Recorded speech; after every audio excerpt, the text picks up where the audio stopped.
Welcome to Oriel DIY Health and Beauty, where we're going to talk about some things. Yeah.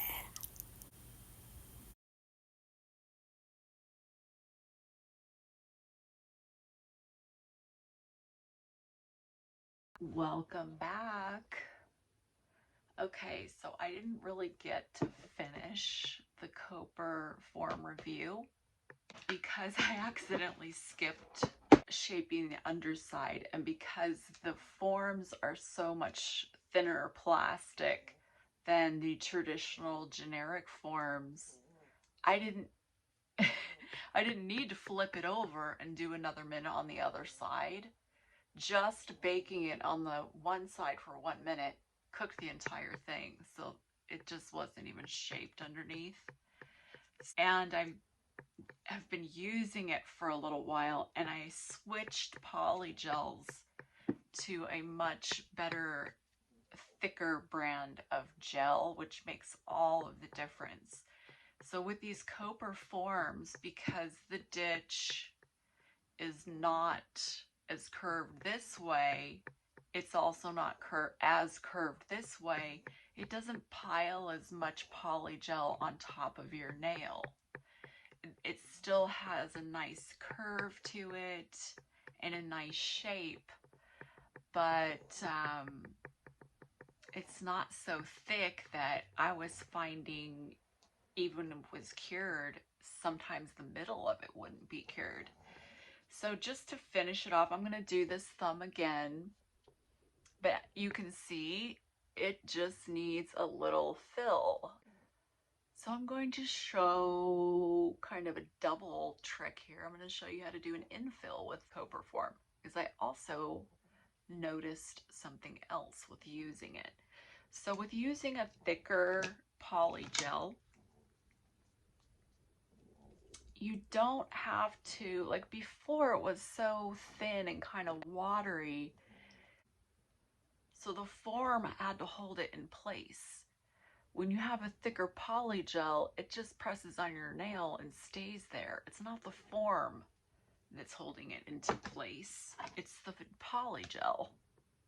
So you don't have to press it down. In fact, if you press it down too much with this, I mean, one of the reasons I had to press it down was because the ditch is so curved and my nail beds are so flat, I had to press it down on there and sometimes use a clip near my cuticle just to get it to stay on and not keep popping off by the cuticle and leaving a bubble.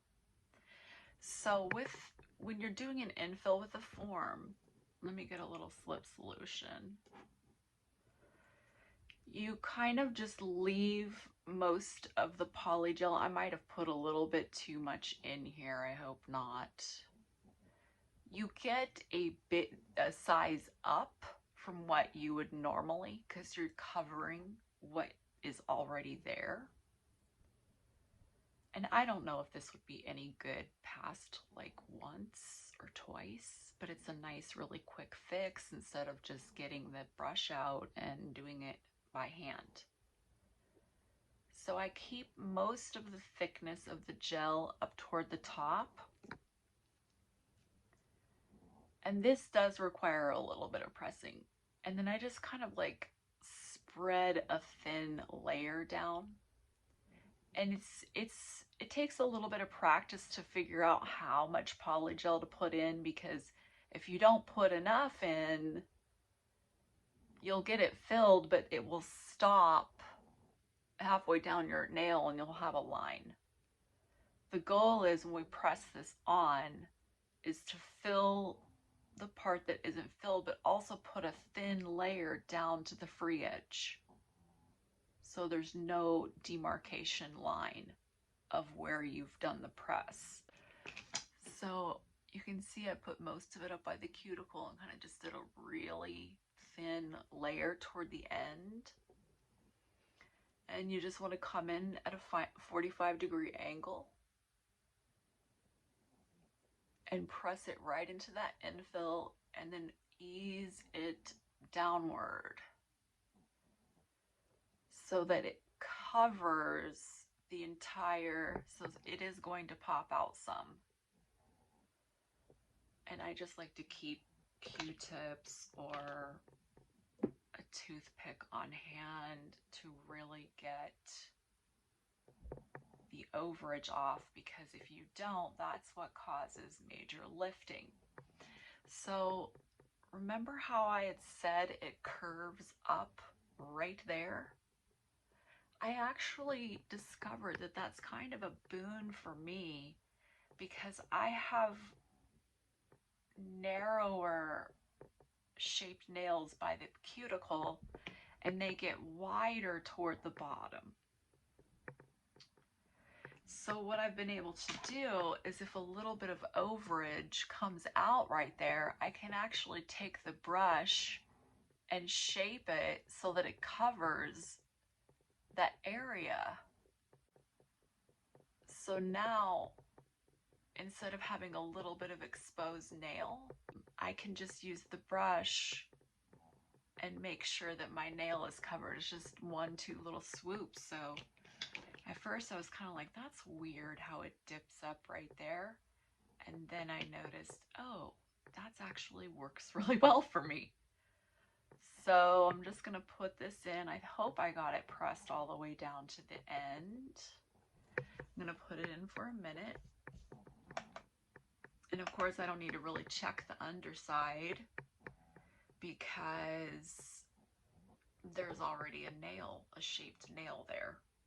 And it won't matter, it would probably go over the free edge. You just file it down normally. And it's just a quick way to do an infill. And I wanted to wrap up my video because I skipped the step of shaping the bottom. So this would be the perfect opportunity to show you both. And I have to say, using the Koper forms has changed everything. It is so much easier to use these forms than the generic dual forms. I highly, highly recommend them. I've gotten so much better, and just how easily they come off. I don't know, I don't trust my lamp. Do like 30 seconds. But yeah, the last time I used the regular dual form, it was so thick, I kept filing the tip of my fingernail. You can watch it in the prior video if you want. And I'm like, why does this keep coming out? There was a little hole in the tip and the inside was not dry. So it just kept coming out. And I finally just had to cut the top open and it went really far in there. So with these, I mean, you just you're basically squishing the ditch flat. I just go like that and then it just pops off and boom, your nail's filled.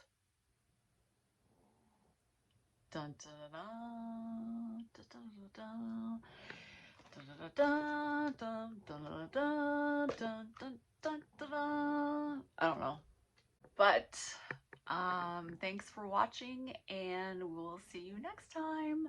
Bye.